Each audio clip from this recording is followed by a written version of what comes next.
कपाट आवरताना आईला जागा हवी होती, पण अमोलीला जाणवलं जागा तर तिच्यासाठीच कमी होत चालली आहे. नमस्कार. आज ऐकूया अमोली भाग 8, जिथे शब्द साधे आहेत पण अर्थ मात्र मन पोखरणारे आहेत. लग्न झालं की मुलगी सासरी जाते, पण काही घरात ती त्याच दिवशी माहेरातून कमी केली जाते. चला तर मग सुरू करूया. अमोली संध्याकाळी उठून फ्रेश झाली. बाहेर येऊन बघते तर तिची आई भाजी निवडत बसली होती. मग ती सुद्धा तिच्या आईला भाजी निवडायला मदत करू लागली. दुसऱ्या दिवशी जावई येणार म्हणून तिची आई आज जरा जास्तच भाज्या मोकळ्या करून बसली होती. झाले का बाळ, सगळी खरेदी व्यवस्थित? बॅग भरताना सगळ्या वस्तूंची आठवण करून भरून ठेव. काही राहिलं तर लगेच कोणी आणून देणार नाही, कारण तुमचं गाव खूप लांब आहे. म्हणण्यासाठी बुलढाणा आणि हिंगोली जवळजवळ आहेत, पण आपली गावं अगदी टोकाटोकाला. त्यामुळे 7-8 तास तर सहज लागून जातात. बाबांना ऑफिसची फार कामं असतात आणि जावाई पण आता ड्युटीला निघून जातील. तसं तर उद्या तुला घ्यायला जावाई येतील तेव्हा मी त्यांना विचारणार आहे की ते ड्युटीला जातील त्यानंतर तुला काही दिवस इथे घेऊन येऊ का म्हणून. पण कसं आहे ना, तुमचं नवीन नवीन लग्न, तुझ्या सासूबाईंना पण तर हो म्हटलं पाहिजे. भाजी निवडताना तिची आई तिला सांगत होती तशी ती मान हलवून होकार देत होती, कारण आतापर्यंत तिने जेवढं त्या लोकांना बघितलं होतं त्यावरून तर तिला सगळंच जड वाटत होतं. काय झालं, तू बोलत का नाही? काही राहिलं का घ्यायचं? तिच्या आईने विचारलं. तसं अमोलीने तिच्या सलवारच्या खिशातून पैसे काढून तिच्या आईच्या हातात ठेवले. तिच्या आईने त्या पैशांकडे प्रश्नार्थक नजरेने बघितलं. तसं ती म्हणाली, अगं आई, जास्त काही लागले नाही. तशा बाकी वस्तू तिकडे जाऊन पण घेता येतील. मी फक्त जे महत्त्वाचं होतं तेवढंच घेतलं.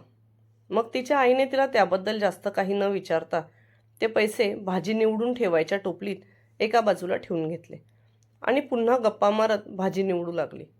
अमोलीने सकाळचं बाबांचं बोलणं ऐकलेलं तिच्या आईला वाईट वाटू नये म्हणून काही सांगितलं नाही. अगो हो, तुला सांगायचंच राहिलं.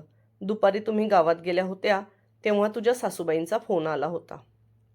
तसं फार काही विशेष बोलणं झालं नाही, पण आता तुम्ही देवदर्शनाला जाता आहात त्यासाठी तुला घाईत बोलवतो आहे असं म्हणत होत्या.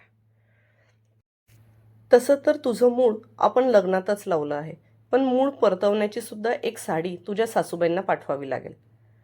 तसं तर त्या मी लग्नात आलेल्या साड्यांमधून जरा चांगल्या साड्या काढून खोलीत ठेवली आहे.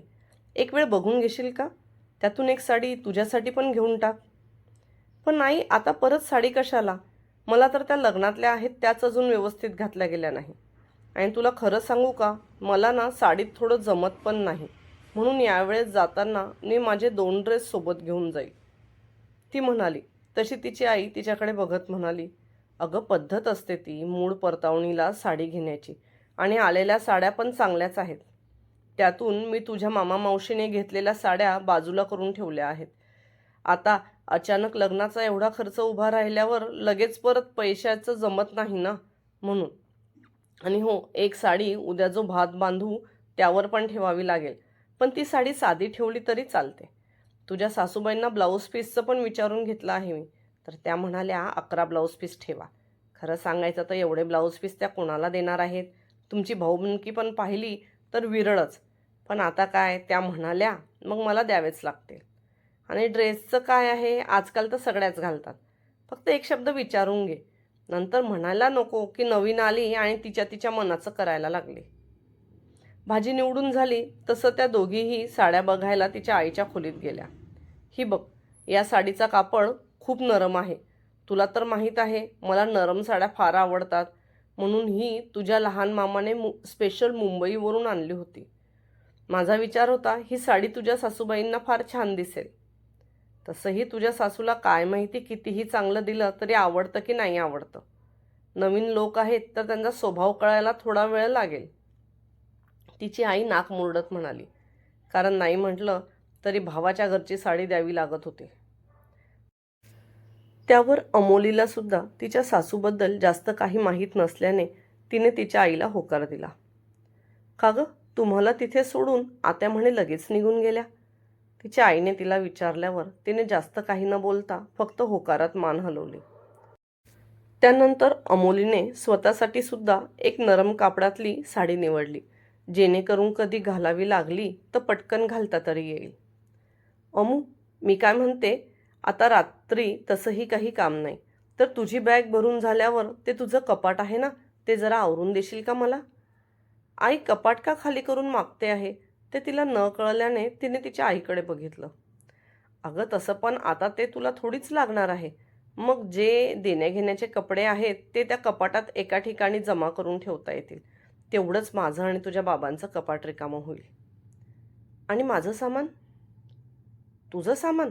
तुझं सामान तरी काय राहिलं आता? तू ड्रेस पण तर सोबत घेऊन जायचं म्हणते आहेस. बाकी तुला लागणाऱ्या वस्तूही तू सोबत घेऊन जाशील. कॉलेज तर तुझं सगळं संपलं, त्यामुळे पुस्तक वगैरे पण नसतील. आणि या व्यतिरिक्त जो काही सामान असेल तो छोटीला वापरायला दे. तू जेव्हा केव्हा इथे येशील तेव्हा तुझं सामान तर तू सोबतच आणशील ना. राहिलं कपडे, तर अधेमध्ये छोटीचे कपडे किंवा माझी साडी घालून घेत जा. तिच्या आईने अगदी सहजपणे सांगितलं. पण आईचा बोलला गेलेला एक एक शब्द अमोलीच्या काळजावर वार करत गेला. तिला तर समजतच नव्हतं की लग्न करून तिने अशी कोणती मोठी चूक केली आहे की ती एका दिवसात परकी होऊन गेली. सकाळी बाबा आणि आता आई, म्हणजे तिचं या घरातलं अस्तित्व फक्त लग्नापुरतं मर्यादित होतं का? एका दिवसात तिची या घरातली किंमत शून्य झाली का? मुलगी परक्याचं धन असते हे वाक्य आपण सहज बोलतो, पण त्या धनालाही भावना असतात, हे लक्षात ठेवतो का? अमोली गप्प बसेल की एक दिवस ती स्वतःसाठी उभी राहील? जर हा भाग तुम्हाला टोचला असेल तर लाईक करून तुमचा पाठिंबा द्या. चॅनल सबस्क्राईब करा, कारण पुढचा भाग अजून शांत नाही असणार. आणि कमेंटमध्ये सांगा, मुलगी खरंच परकी होते का की तिला परक केलं?